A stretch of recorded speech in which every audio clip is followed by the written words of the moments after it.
I would like to welcome everybody here today. My name is David Chinnery. I work for Cornell Cooperative Extension, and this is the last one of our series that we've been doing in 2020. This is called Lunch in the Garden, and we've had 16 programs since March, and we really appreciate our audience because we've had great audience attendance. Today we have 57 people so far, and the numbers keep rolling up, so welcome to everybody that's here today. Hopefully you'll come join us next year. I'm sure we're going to be planning more of these. And I can tell you that some of you probably come to our Spring Garden Day, which is in March. Now, obviously, we're not going to be having our Spring Garden Day in March in person, but on March 13th, 2021, we're going to have a virtual Spring Garden Day here on Zoom. It's going to be, of course, on a Saturday. We're going to have a keynote speaker. We're going to have some panel discussion. We're going to have door prizes and lots of exciting things, because by March 13th, it's going to be almost spring. So mark that on your calendar and plan to attend. It's going to be a lot of fun. So that's my shameless commercial. And today we have Master Gardener Denise Maurer, and she's going to be talking about the greening of the season. And unlike some of our other programs, which were PowerPoint programs only, this is a live demonstration. So this is kind of exciting because it's like live television, and anything can happen, right? So we're welcoming Denise, and thank you, Denise, for being here. If you have questions, you can type them in the chat box. There should be a chat box down below on your screen, and we'll take the questions at the end.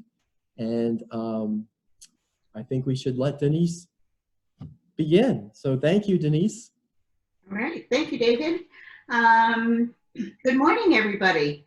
It's a wonderful day. I saw some snowflakes this morning as I was waking up, and that really helped to motivate me this morning to get out of bed and say, yes, it's that time of the year again. So again, I'm going to be presenting a program today on the greening of the season. Being a master gardener, I wanted to tie in a program where we're using natural materials to decorate for the holidays. And I have to say that with the holidays approaching, I had some reservations about decorating for the holiday, because I was like, oh, no one's going to be coming to our house and go through all of that work. And do we really need to do it this year?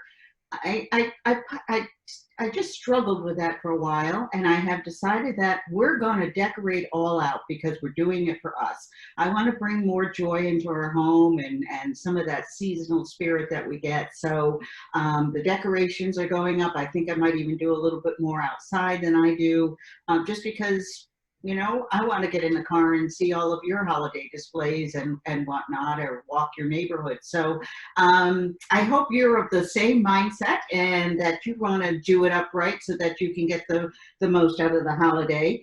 So let me, a little bit of background. Besides being a master gardener, and I have been that for 14 years now, 16 years, sorry about that. I also am an interior decorator and practiced professionally for the past 35 years. And along with that time, I spent a lot of time volunteering in the community. And so I have had the opportunity to decorate holiday houses that are used as fundraisers for different groups like Junior League and Serapimus. And then also doing the Festival of Trees. Maybe some of you remember then the Festival of Trees that was held at the Albany Institute of History and Art.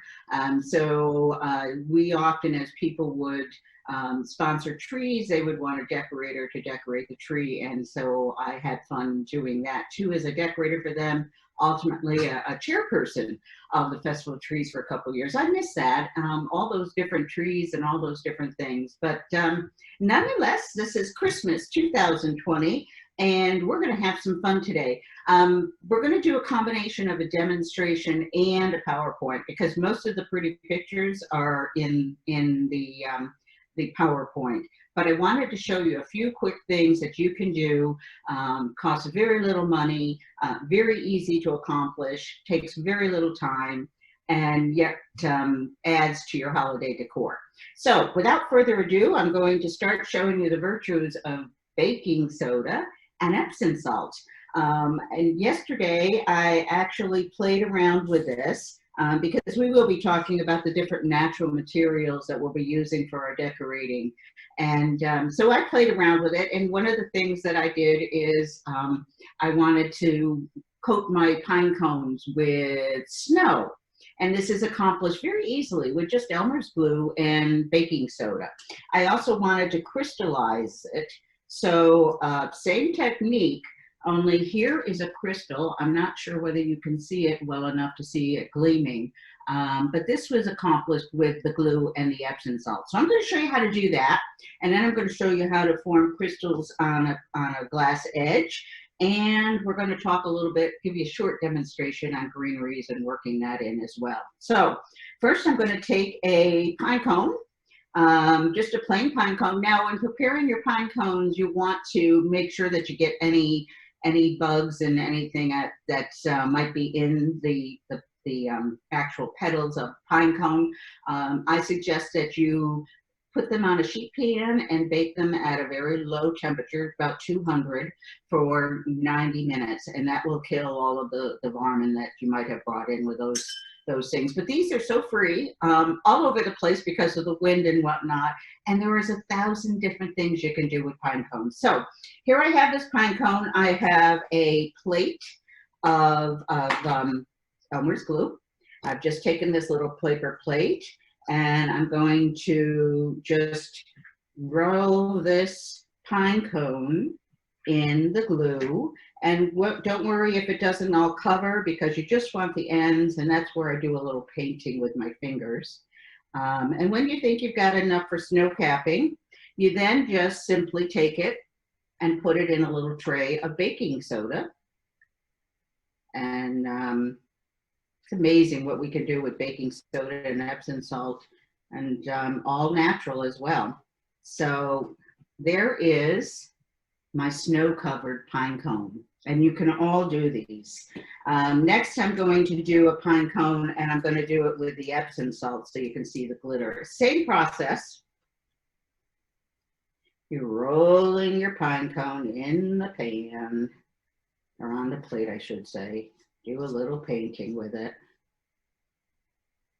This is always so much fun. I mean, you know, if we need to pass away our time while we deal with this COVID situation and isolate and whatnot, it's things like this that make me happy. I hope I'm bringing a little bit of joy to you as well. And again, same process, just roll it into the Epsom salt and you have this. So voila, you now can make some wonderful pine cones that you can use for flower arrangements, garlands. You can just group them in clear glass containers. You can thread them with ribbons and hang them as door knockers, so on and so forth. So you can do that with all sorts of pine cones. You can even do it with, I have, if anybody was with us in October, you heard about my catalpa bean pods that I had pulled out. And these too can be done. I'm going to just show you quickly. I'm not going to make this pretty or anything, but again, you're just coating it with a little bit of glue. And then this one I want crystal. I don't want snow capped. And this one I'm going to just kind of jump it on because I want to crystallize it.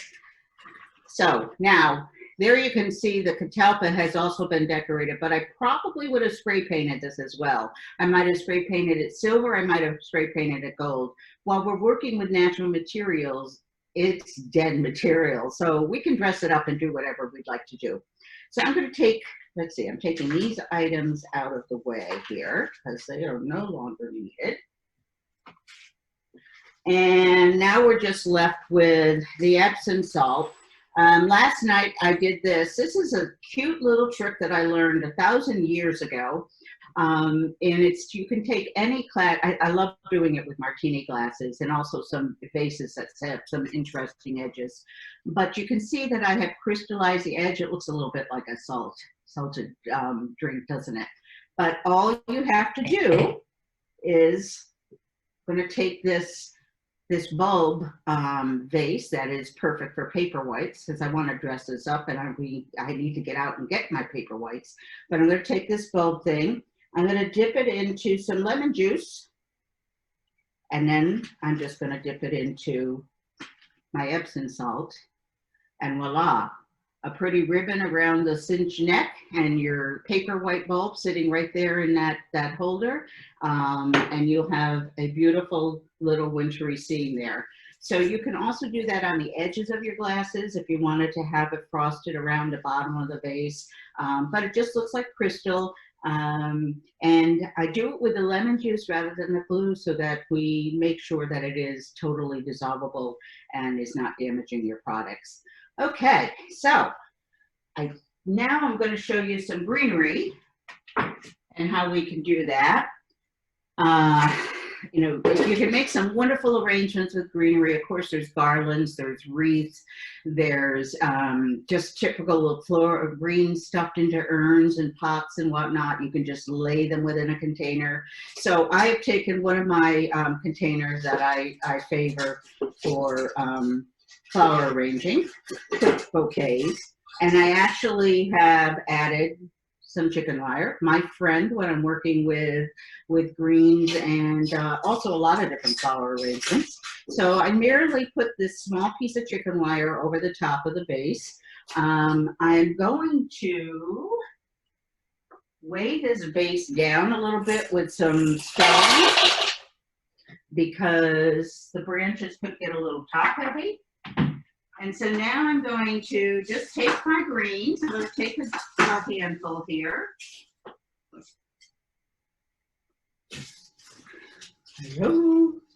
And you just simply put them into, need another white pine, into the various holes because that's what's going to hold it upright. And when I have situations where I have extra branches, you just flip them up. All right, so there we go. That one may be a little bit too high.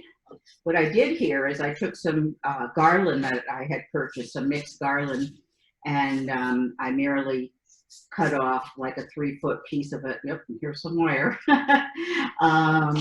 To get the greenery, because that was the fastest way to do that. If you have pine trees and whatnot in your yard, you can simply go out and cut your own greenery, and then it costs nothing. In this case, the garland was very reasonable. I think it was $1.25 a yard, and I use a lot of garland outside, so I ended up buying 75 yards, but that's okay because I'm going to use all of it. So now greenery inside the house, I'll get into that a little bit more when we are into our program. And you can see this is working up quite nicely. I'm going to stick some cedar in now. These are mixed greens. I have some balsam, I have some cedar, and I have some white pine. It's very, very simple. You see, I can almost not go wrong on how I do this. I'm going to snip that piece off because I think that's a little long. Put it over here. And then if I had my glue gun handy, I could also suspend some pine cones in there. Let's see, I'm going to just kind of sit them in there since that's all I can do. And let's see, one more. All right, and then they're not quite ready because I didn't get to spray paint them, but these honey or black locust seed pods, I'm going to spray paint them white, and they are going to go in as a flower. I could also have fun with them and maybe do them red and white by you know, putting some tape around before I spray or paint. So it's very, very quick. You saw that it took me what, 3 minutes? to put it together. So as long as you got your chicken wire, everything is going to stay upright. You can use this for your containers outdoors. You can use it for your containers in the house. You can collect them and make little bouquets at the base of candles and whatnot. I don't want to give you all the ideas in words. I want to show them to you. So I'm just going to put that aside. One last thing. Can I ask you a question? Yes. There was a question about how you secured that chicken wire to the container. I just crimped it around the edges, but you also can crumple it and put it right inside the pot. Okay. You know, chicken wire is very, very flexible. So mine I cut with chicken wire, wire cutters into a size that covers that base. Actually, it's pretty routine. I keep this in my kitchen and handy for whenever I want to make a quick arrangement. But again, it's just put over the top and then kind of secured down by just turning it in. And if you're using glass and you're putting chicken wire in, you can ball it up and just set it on the top. That'll stay there, and that will secure your stems. So here I have a decorative piece here. My little thing sits in my dining room all the time. It's got this little lovely bird. I just want to show you, you know, again, just little things are all that's needed to make something look cherry and holiday-ish. So I'm just cutting some sprigs of cypress and just sort of creating a little bed of a nest for this little bird. And that little piece, the cypress, I love cypress. It just does so many different things. And that, maybe with some miniature ornaments or some miniature acorns or anything you choose, you just put at the bottom of your display and you have created a little Christmas arrangement. You could also, if you want snow, take Epsom salt, which I have. Gotta have Epsom salt. Gardeners need Epsom salt after they've been in the garden. That's gonna be too slow. We're gonna dump it in. Epsom salt is great for soaking your tired muscles after you've come out of the garden. So now I'm gonna lay more cedar in and on top of the snow and put my little guy back on, and whoops, voila, a little snowy scene there. Okay, we are done with the demonstrating, and now I need to pop up the PowerPoint, but I just wanted to give you those little pointers so that you could prepare some of those natural materials. So get your spray paint out, get your glue, baking soda, Epsom salt, and go to town, have fun. You know, we all have different styles and you need to work with those styles. So I'm gonna come around and get the PowerPoint started and we'll go from there. Okay, thanks everybody. And I would remind everybody that if you have a question, type it in the chat box and we'll get to the questions at the end.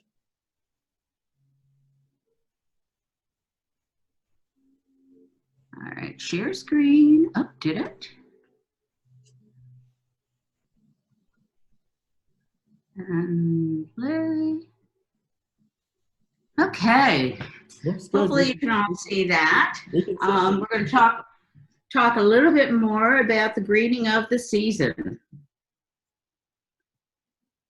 So Mother Nature provides us a lot of free materials out there that we can use after our gardening season. And so it is what we tend to covet during this holiday time, to bring some familiarity into our homes, to bring some warmth, to bring that touch of nature.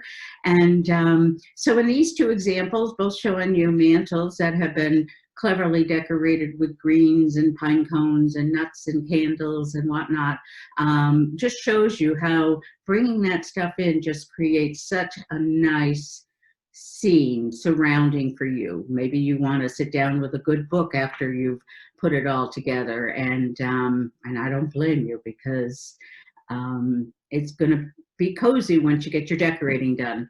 So some of the things you need is very basic. You don't need a lot. You need greenery, of course. And here is just a scattering of what's out there.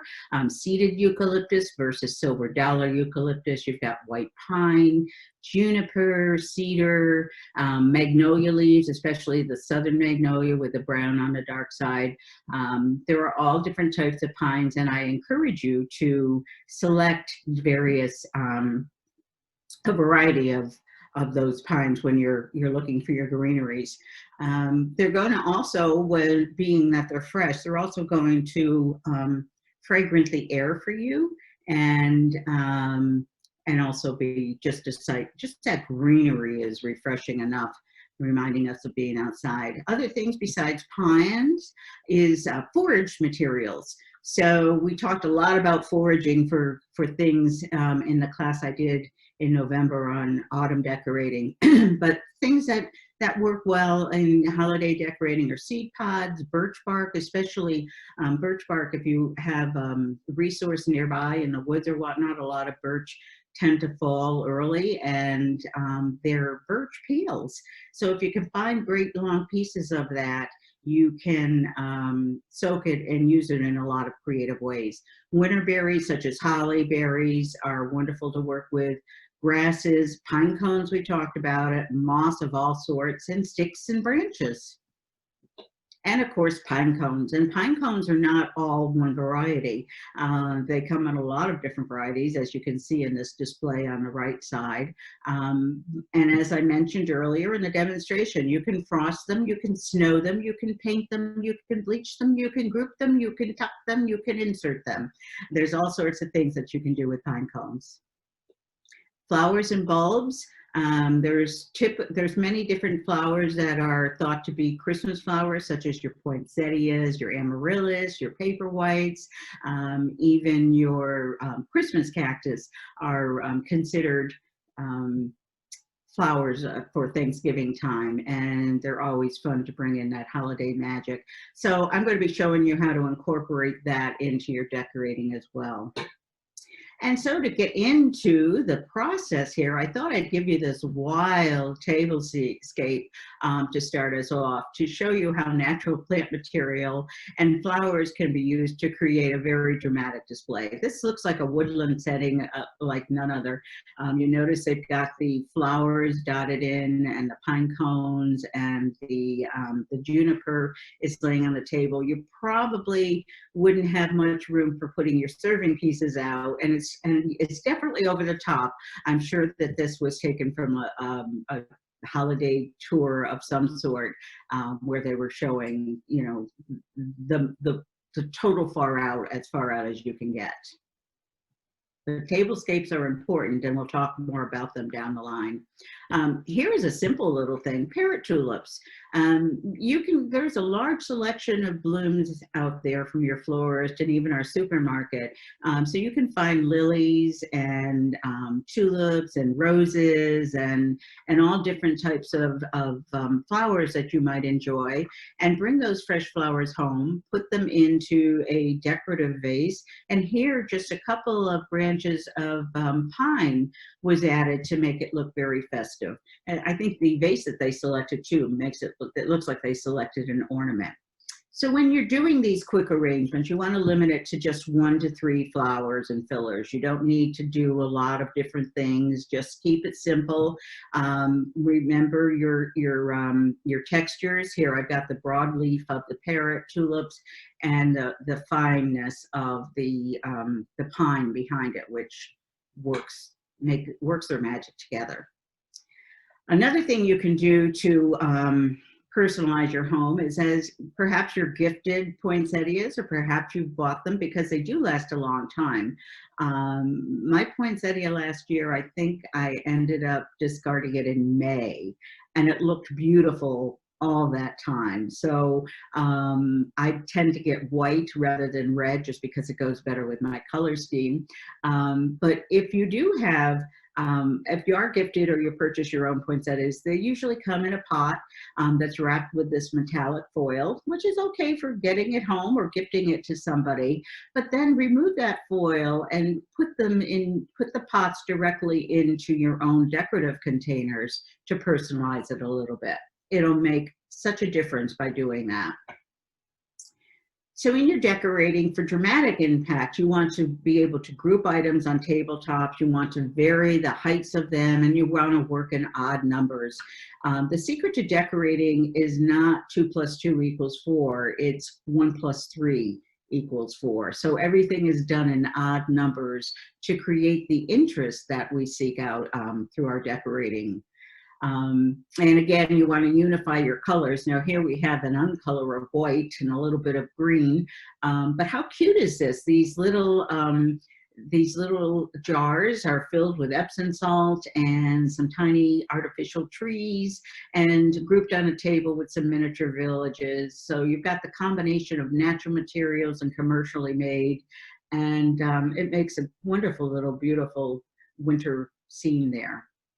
Color is the key when you're decorating for the holiday to set that atmosphere. In this case, red and green is very much the color of the scheme. So I know a lot of people like to work in very traditional ways, and their tree is the same tree they had from when their children were in nursery school, and shows all the ornaments that they made then and over the years and whatnot, and that's all great. But as you either begin your own Christmas traditions, holiday traditions, or carry on, just try to stick with one color scheme that works with your home. So if you say you have a rustic farmhouse sort of style and you've got a lot of black and white and maybe some gold in there, red and green would work spectacularly in that look. You know, if your house is more blues or silvers, maybe you want to go into some turquoise colors. But again, just think of your surroundings and try and work your color that way. And perhaps some of you will have some questions on color that I can answer later on. When you're working with tables and your centerpieces, the maximum height for a centerpiece is usually about 12 inches because people want to be able to talk across the table. If you've ever been at a dinner party and you've noticed people looking around a vase or something like that, or even oftentimes just picking it up and moving it because they're so frustrated of bobbing their head. So try to keep your centerpieces under 12 inches. And I've shown you multiple examples using one particular flower, and you will have no problem communicating. The problem is who's going to be our guests this year.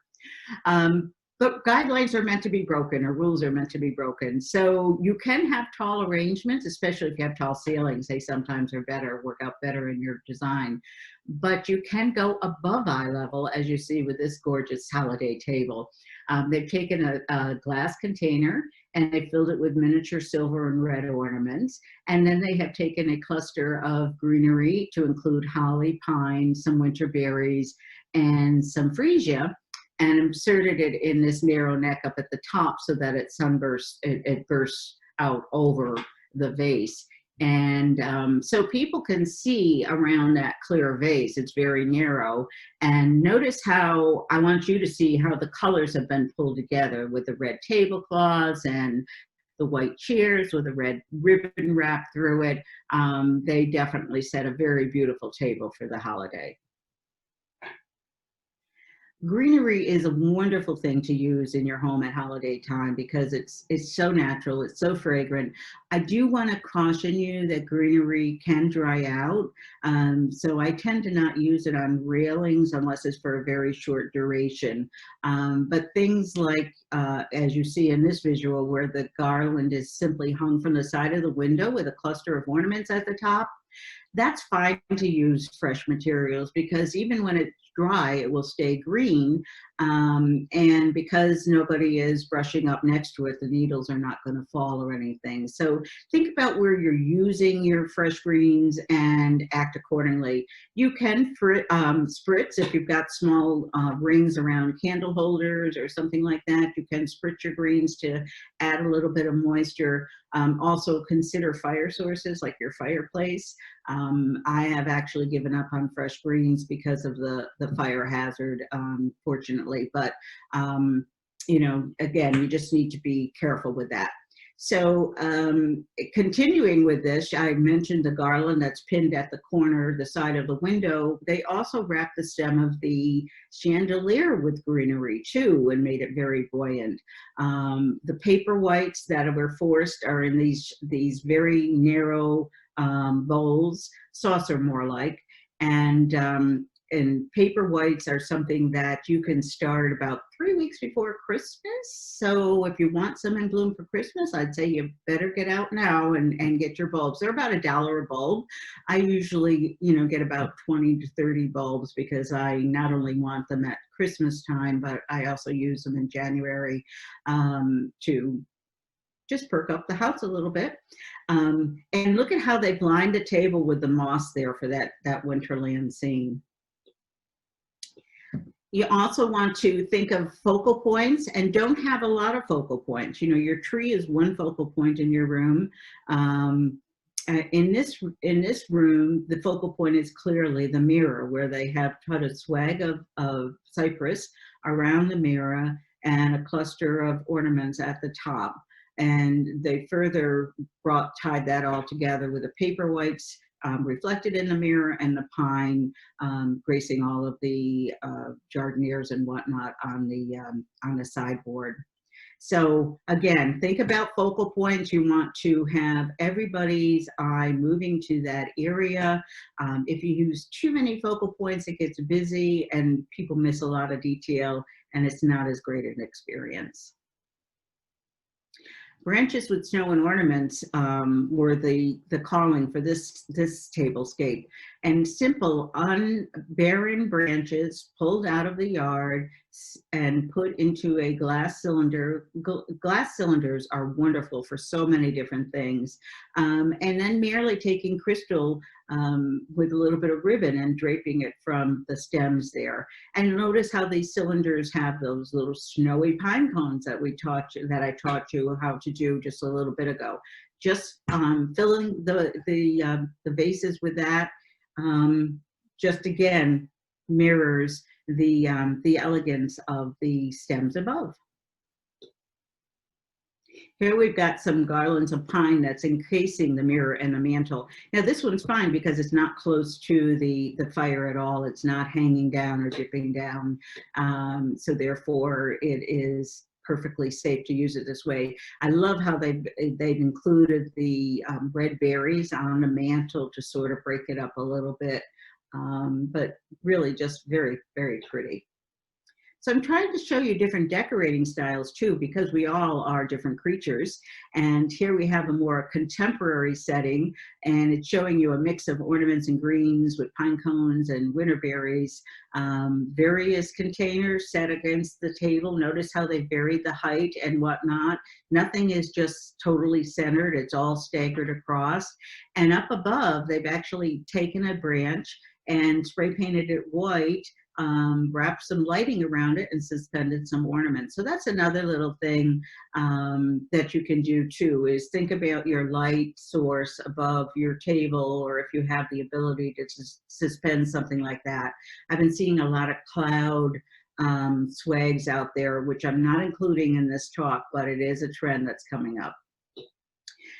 Magnolia leaves here, you see this beautiful cinnamon colored backside of the magnolia leaf coupled with the shiny green side of the front of the leaf.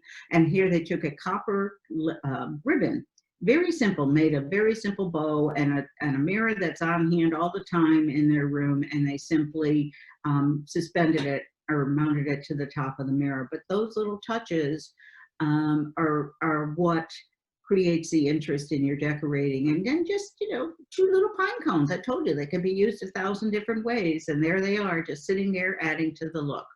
And on the right, this sideboard was unified by hanging this very long garland of magnolia above the mirrors and securing it with a wonderful bow.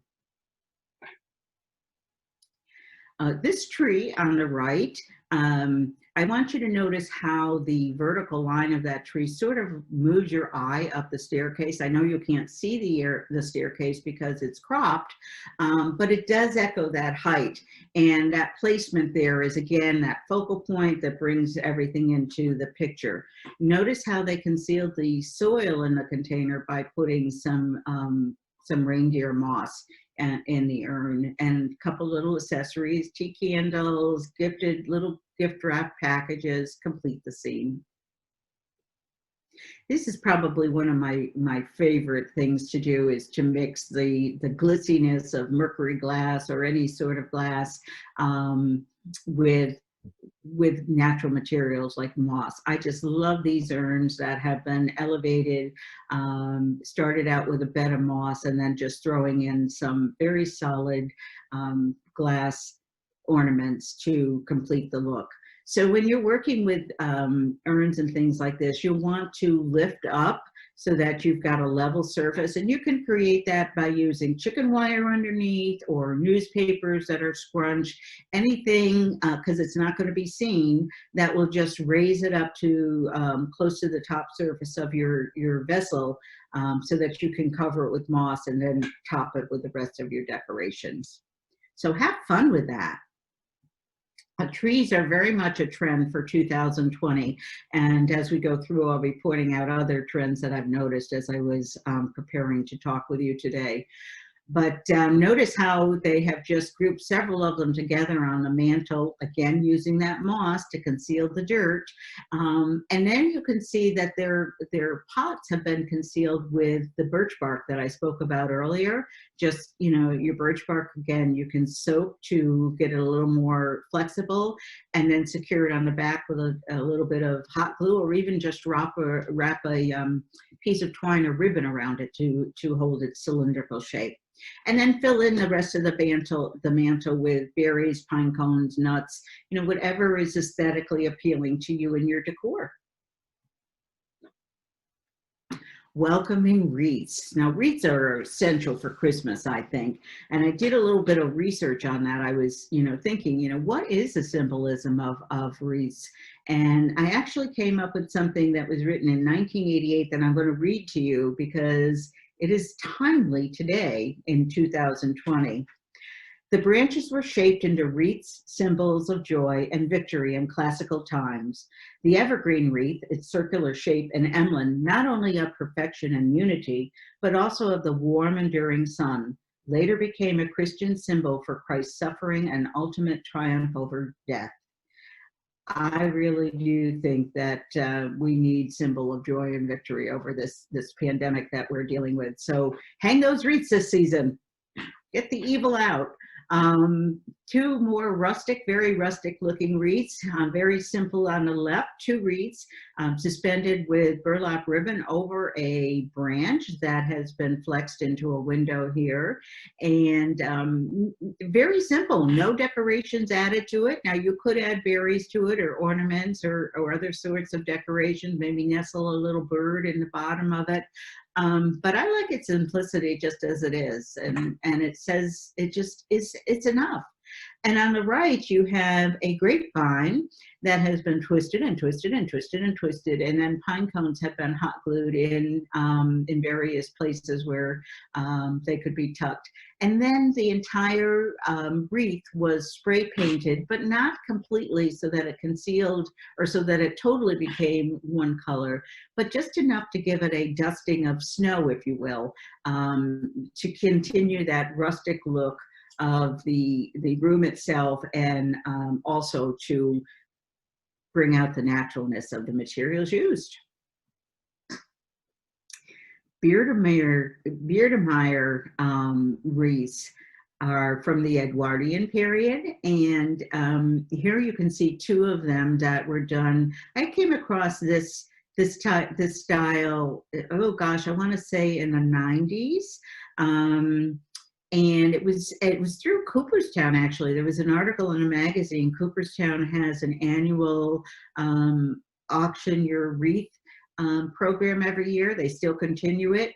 And Mohegan Flowers out of Cooperstown is one that specializes in this. But this is this layering or pave technique where you have a solid medallion on the backside, and then you arrange your materials, dried materials usually, around in a circular pattern, and you get this result of this layer upon layer upon layer.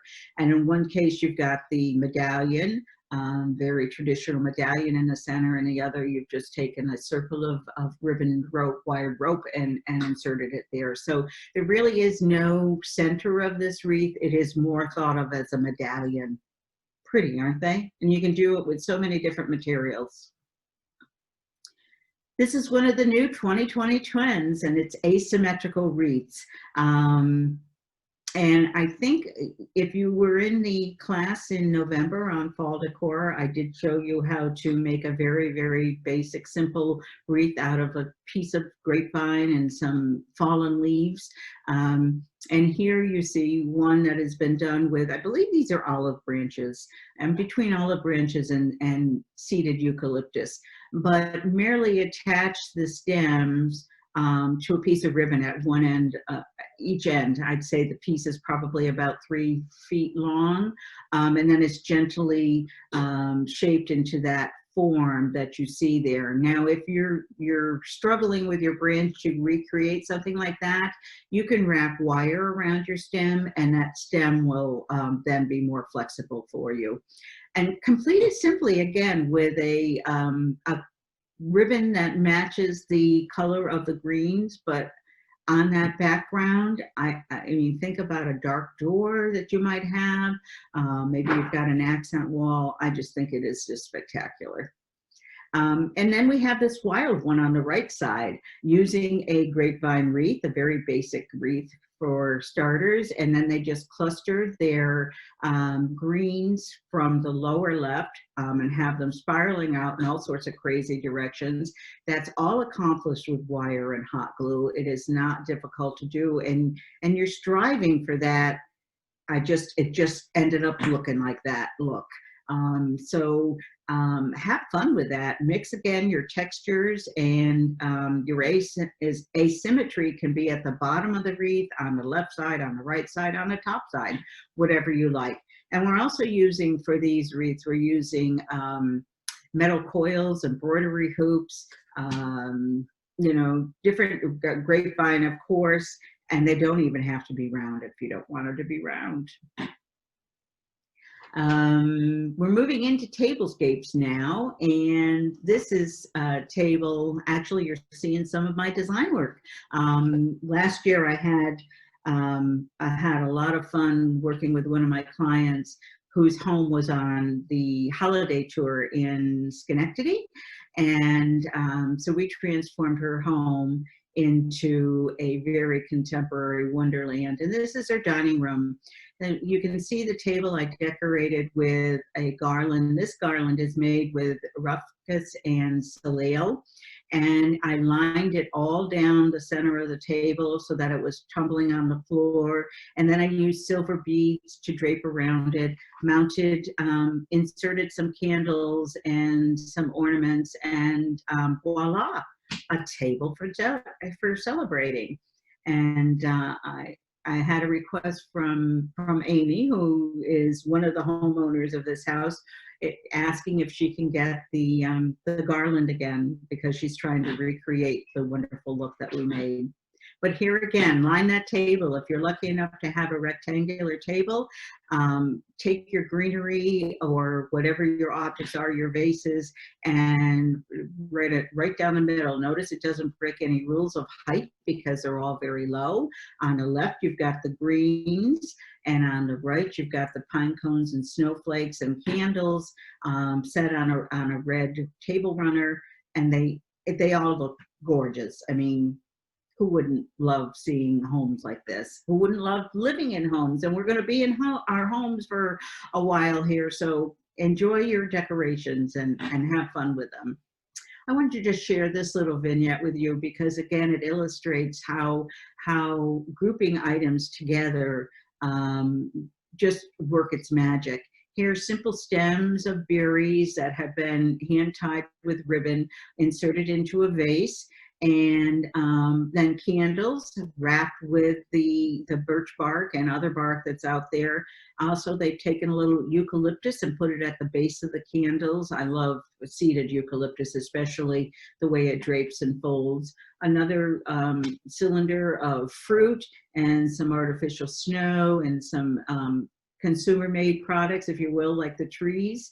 It's just beautiful, and everything, it's varied, the heights, the textures, the color is unified. It meets all of the rules that we're talking about today.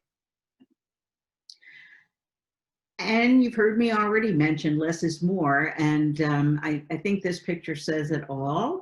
While it's not traditionally a Christmas flower, it is red, and that touch of red, it looks like little fireworks, just gracing those simple white porcelain vases, again lined up on the table.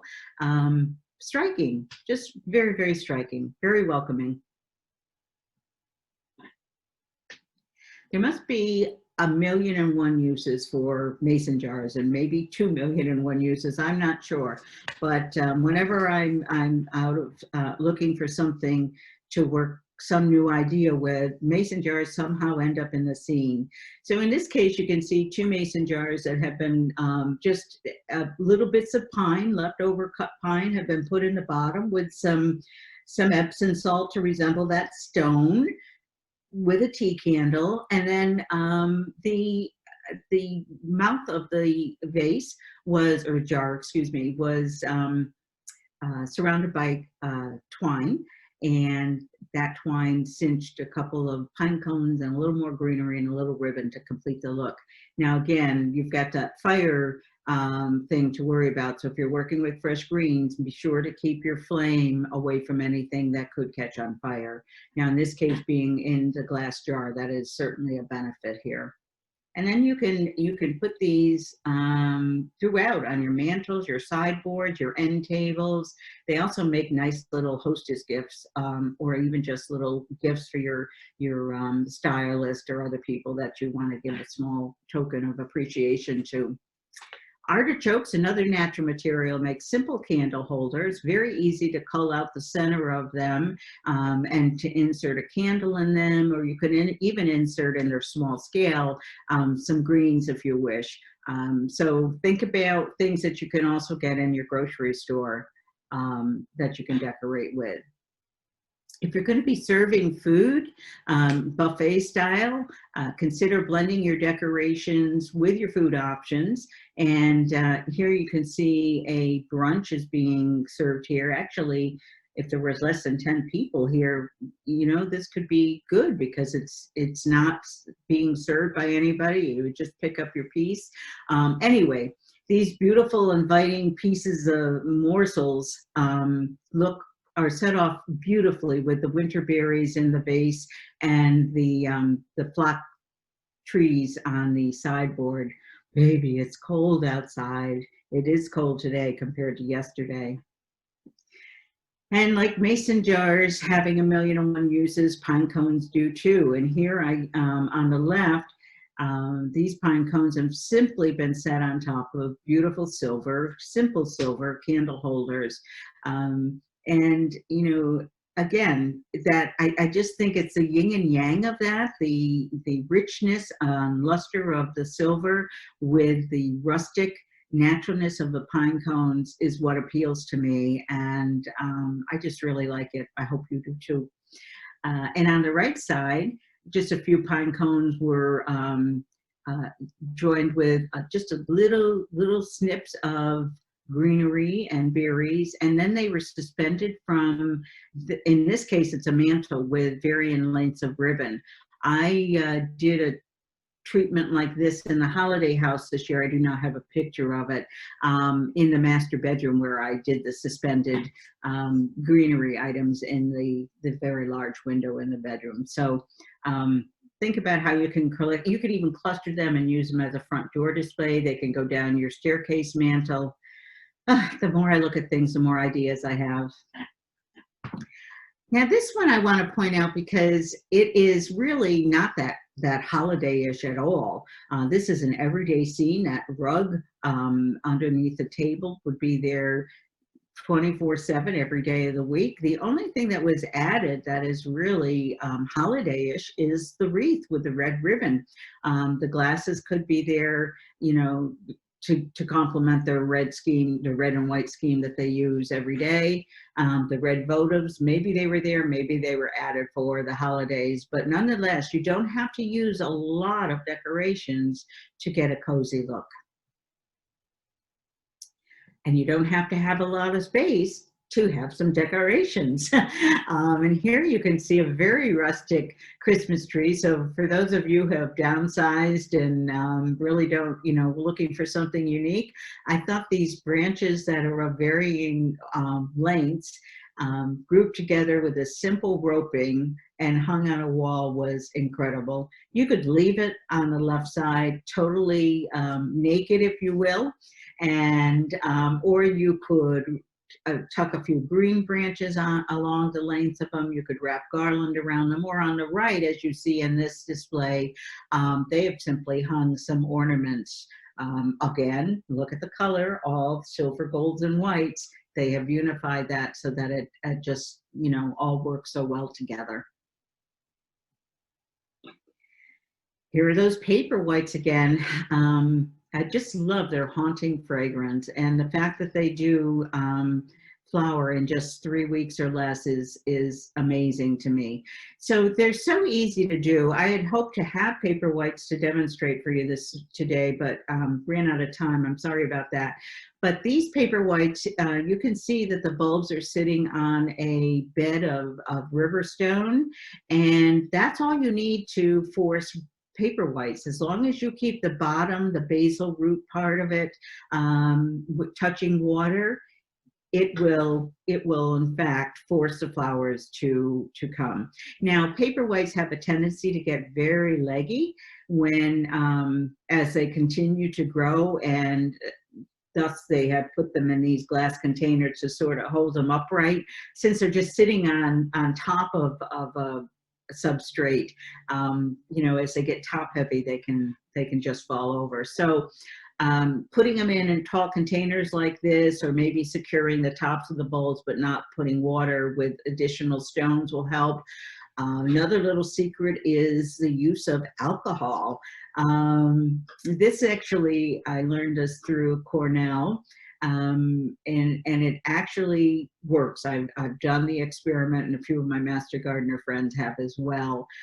But after your paper white starts leafing out, you then switch your water that's in the container to a mixture of 1 part alcohol and 3 parts water. Can be rubbing alcohol, cheap vodka, whatever it is you have, but that will stunt the growth of the narcissus, and they actually will not get as tall as they normally do. So if you're into experimenting, maybe something fun to do with your kids, you know, have 2 containers and 2 different paper whites, and you can see the difference in heights and how they work. Enjoy the aroma. Amaryllis is one of those Christmas flowers that master gardeners in particular love. We have a page, a Facebook page that's just for us, and one of the things we brag the most about at wintertime is the number of blooms that our amaryllis get. So here you see they come in multiple colors. They're great gifts, and they're very easy to start. They're just as easy to start as paper whites are, and I like this grouping of them all together. Again, notice how they varied the height to create that interest.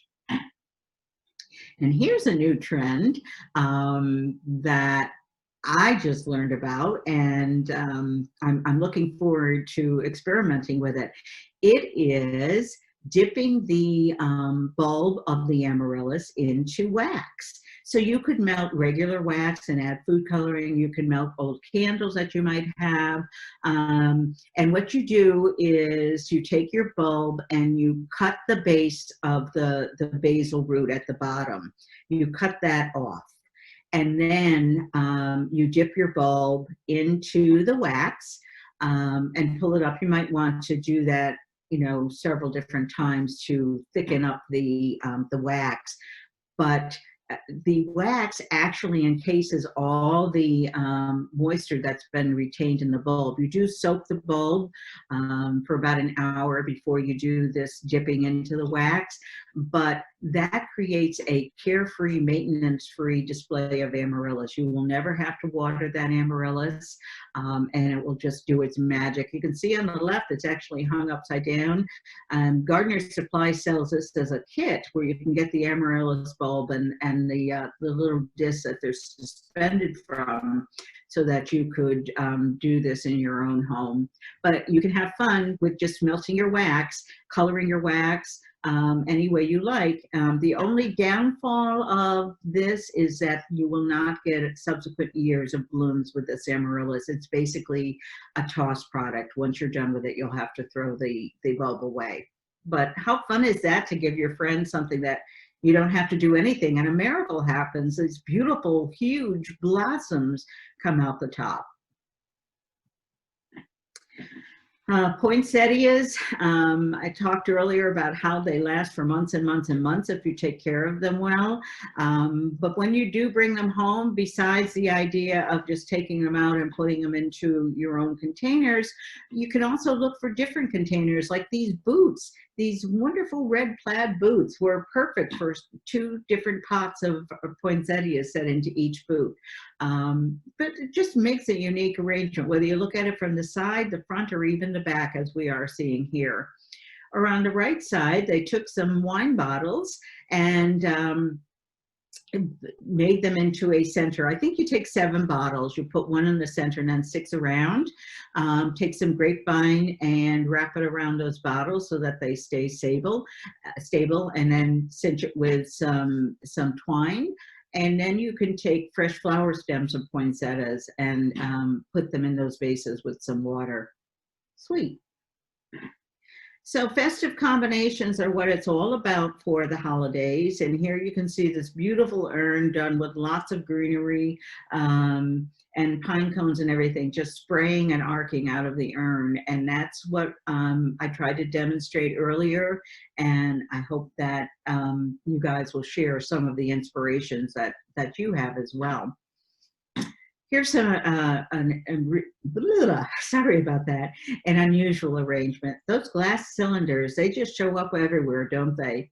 But here they took a, like an oasis, which is a piece of foam, floral foam, that they wet, and then they stuck the greenery into that oasis. The oasis was shaped to sit just in the top of the vase, and then ornaments on various lengths of ribbon were suspended from it, and lighting was added to it. But it looks like a topsy-turvy sort of arrangement, and this one really tickles my fancy. This one might be one I'm going to try this year. I'm anxious to do that because I absolutely love it.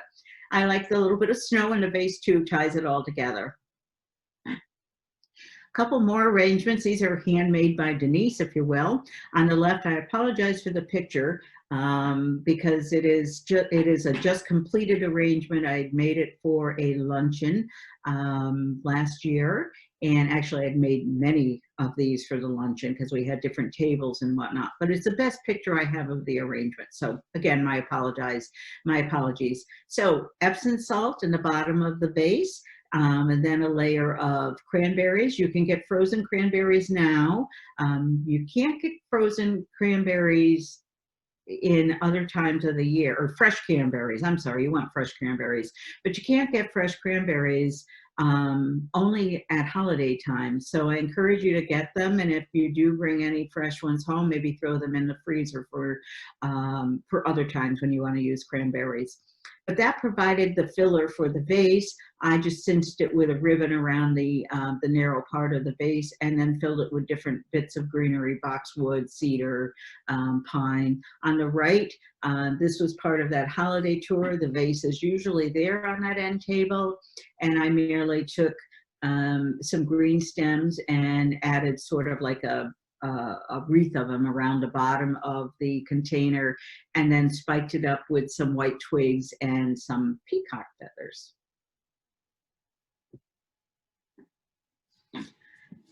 Trees, trending trees. They're everywhere, they're everywhere. On the left, you see some fresh trees, and their containers are concealed with simple paper bags. It could be burlap, little squares of burlap that you gather up and cinch with a piece of twine. It can be birch bark again. It can be pretty mercury glass containers. But what's making this work is the fact that they're all grouped together, not singularly, but it's very effective when you put things together. On the right-hand side, another design from the holiday house. This was in the kitchen. I merely took some of that ruscus and Celio garland, probably about a 4-foot length, and I gathered it in a circle. And then in the center, I set about these various cylindrical containers with the Epsom salt and the Christmas trees. Inserted a few tea candles. Very simple. It was actually all done with leftover materials. So we're still in Amy's house, and her master bath was a project we completed just before this house. And so we were very proud to show off our work. And here you can see the window behind the bathtub has been festooned with some white branches for a starry and snowy night. Actually, the view from that window by day is a beautiful woodland of pines. And so I seized upon that to simply add some very narrow vases, very simple stems that I spray painted white. A little bit of spray paint goes a long way, and just cut them to the heights I needed so that they inserted, I could insert them into the window. So beautiful, simple little scene, doesn't take anything. So think about places where you can put touches like that.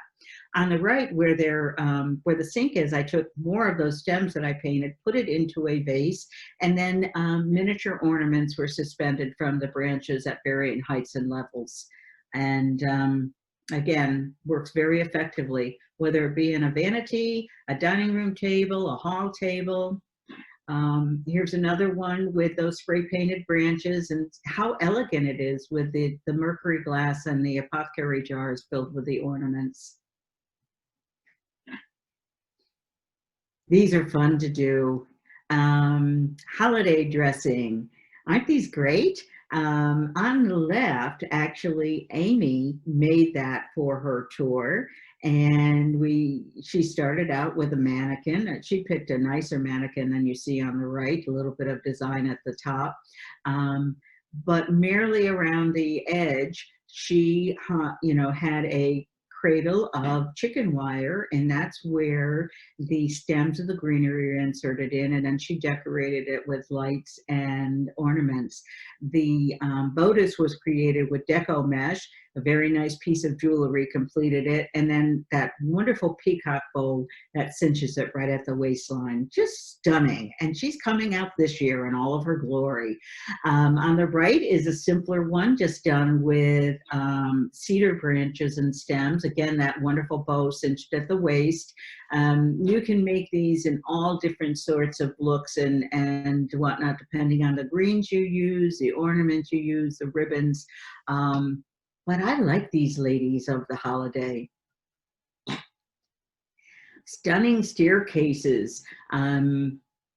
Staircases are a wonderful feature of a home to dress up during the holiday.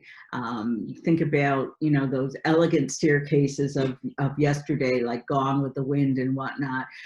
Some of them are not as grand as that, but they still can be very welcoming. Here you see mixed garlands that has been put on the railing and brought down and spiraled around the newel post. And then again, they added some additional touches of lights and berries and whatnot. and clustered a few pots of poinsettia that they put in their own containers, and creates a spectacular holiday display. Now, these are both very simple arrangements that I wanted to show you, because simplicity, you don't have to put a lot of time and effort into things. You don't have to spend a lot of money going out and buying decorative picks and things like that. Simply taking your garland and wiring it together. And then in this case, on the left, it was draped on the outside of the railing and cinched it at the 3 different spots with a decorative ribbon. Simple. On the right, they didn't even use ribbon. They just merely wrapped it where it would just kind of hold it into place. So you can use the railing as well. Now, again, if it's fresh greens, it's going to be, it'll dry out within a week. So either spritz it, use it minimally, or place it so that people can't brush against it, like on the outside of the rail. Or on the right side here at the runner part of the rail, just going down the side edge of it is another effective way to do that on the outside of your staircase. And then just that simple little detail, you almost miss it, but if you were in the room, you would see it for sure. Those bells that are hanging on the newel post with the ribbons just all clustered together, just mwah. And on the left, a different treatment of staircases, not garland related, but sticks that have been clustered with ribbon, and these little swags have been fastened to different balusters as they move up the staircase. Mantles are a wonderful place to create a focal point in your room and to really set the stage for your holiday magic. Here you see trees again, fresh trees with a fresh wreath that has simply been inserted, tied to the top of an empty frame. And then the hearth too has greenery added into the basket. Simple little garland there and pine cones on either side holding up joy, joy, joy. It's very inviting. Notice how it's symmetrical. If you were to draw a line through the middle of that fireplace, you would see on the left side you have a mirror image on the right. Now, granted, in this particular case, you see a shorter tree on the left, but they've elevated the snowflake to balance that and equate that. But that's very important to keep that symmetry for that focal point. Here you can see it done again. 2 lamps. I think I have those lamps. 2 lamps, 1 wreath, 2 reindeer, and then that garland just gracing the mantle across there with the bells and that beautiful ribbon. And how about this one? This isn't a garland, this is just a spray of greenery. And then they put some lit white stems in for the lighting, and it really looks like a starburst on top of all of that greenery. I just think it looks fabulous. And then, a few beads, ribbons, and some white trees, and there you go, just gorgeous. And while I talk about symmetry in fireplaces, I now have to talk about asymmetry, because asymmetrical garlands have been starting to pop up. And this is an example of one where it tumbles down one side but doesn't tumble down the other, but still beautiful. A little bit balanced with the basket on the right side, but it's just full and darling. I think I have another one to show you too. Yes, I do. With the eucalypts, the silver dollar eucalypts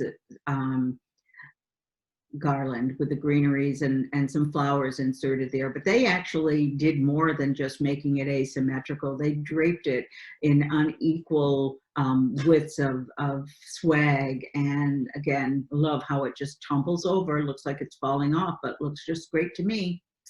On the right, how simple is this? You don't even have to make a garland. You just lay your pine on your mantle and then add your accessories around that.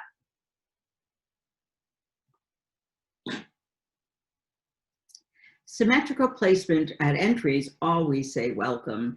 And this particular entry, I love it because it's snowing as this picture was being taken, but notice how the garland is wrapped on the columns in the front, and then you've got 2 urns filled with greens and some birch branches, and then a very simple wreath at the doorway. But everything is done in pairs to lead the eye right into the wreath. Did you see how your eye will beeline right into the wreath?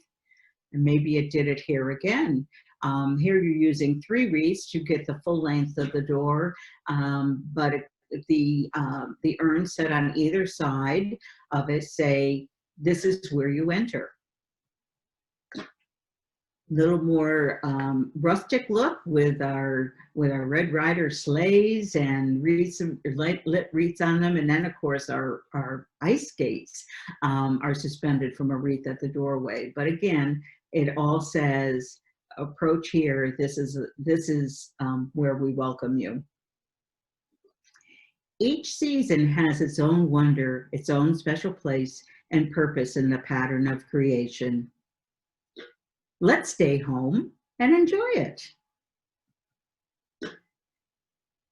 And that concludes today's talk on decorating for the season. May the beauty of the holidays be with you every day. I hope that we've inspired you. I would love to see some of the things that you create. So feel free to send them to me. I'm going to unshare my screen so I can see you and take questions.